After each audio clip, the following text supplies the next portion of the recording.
ईमानदार है उनको नमस्कार है, चाहे वह चपरासी या हवलदार हो। जो ईमानदार है उनको नमस्कार है, चाहे वो चपरासी हवलदार हो।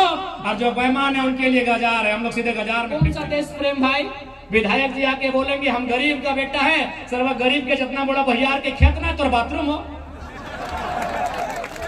गरीब का बेटा इसने बोला था तुम ना, हम गरीब का बेटा है और जितना बड़ा हमारे भैयार खेत ना है तो उतना बड़ा होकर बाथरूम हुआ और बोलते हम गरीब का बेटा है। तो इसलिए सबसे पहले आप देश प्रेम की परिभाषा समझिए। देश प्रेम यानी जनता से, इंसान से प्रेम करना।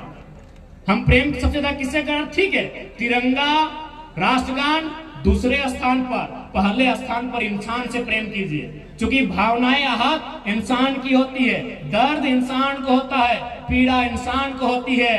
तिरंगा 150 साल पहले शायद नहीं था, आज के 1000 साल बाद क्या परिस्थिति होगी मुझे नहीं मालूम। राष्ट्रगान 1910 से पहले नहीं था, 2010 से 2110 के बाद क्या होगा मुझे नहीं मालूम। लेकिन इंसान की भावनाएं कल भी थी, आज भी हैं, कल भी रहेंगी। इसलिए देश प्रेम यानी इंसानों से प्रेम। कहावत है ना कि जरूरी नहीं कि हर वक्त जुबान पे भगवान का नाम आए, कि जरूरी नहीं हर वक्त जुबान पे भगवान का नाम आए। वो लम्हा भी भक्ति का होता है जब एक इंसान के काम आए। तो मैं इन तमाम पदाधिकारियों को संदेश दूंगा, सच में अगर आप लोग देश प्रेमी हैं और साथ में आप संविधान की भी शपथ लेकर आए हैं, तो आप डॉक्टर भीमराव अंबेडकर, उस युग पुरुष, उस क्रांति पुरुष को अगर मानते हैं, उनको पूजते हैं, तो सबसे पहले बीडीओ ये बताएं कि मोटेशन के नाम में आपके यहाँ दलाली कितना लिया जाता है।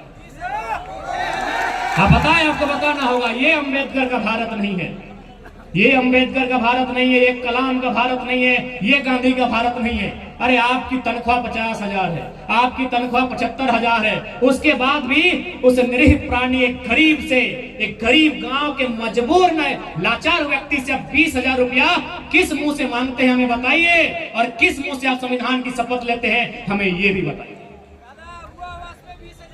30,000 इसलिए याद रखिएगा, अगर हम लोग सत्ता में आते हैं, ये अब हमेशा इतिहास रहा है कि अगर कोई पावर में आता है तो किसी को नुकसान होता है। यदि कोई पावर में आता है तो किसी को नुकसान होता है। अगर हम लोग भी पावर में आएंगे तो बरोबर नुकसान होगा। हम लोग भी पावर में आएंगे तो नुकसान होगा, लेकिन हम लोग अगर पावर में आएंगे तो जनता का नुकसान नहीं होगा। जो टेबल के अंदर से भरते हैं तिजोरी, उनका नुकसान होगा।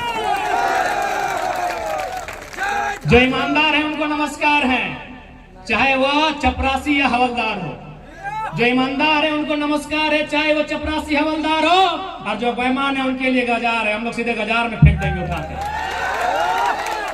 आज बहुत सारे लोग हमें कहते हैं कि जयराम महतो ऐसा भाषण देता है, सब भी लोग पसंद नहीं करते हैं। अरे भाई, आप क्या जानेंगे मैं कहां से आता हूं? मैं आता हूं तो चाची से, मैं आता हूं धनबाद से। वहां सुरेश चंद्र महतो की हत्या की गई थी, दोनों आंख जिंदा निकाल लिया गया था, दोनों पांव काट दिया गया था, दोनों हाथ काट दिया गया था और बोरे में भरकर दामोदर नदी में फेंका गया था। आप हमसे उम्मीद करते हैं हम आपको मीठा बात कहेंगे, ये नहीं होगा।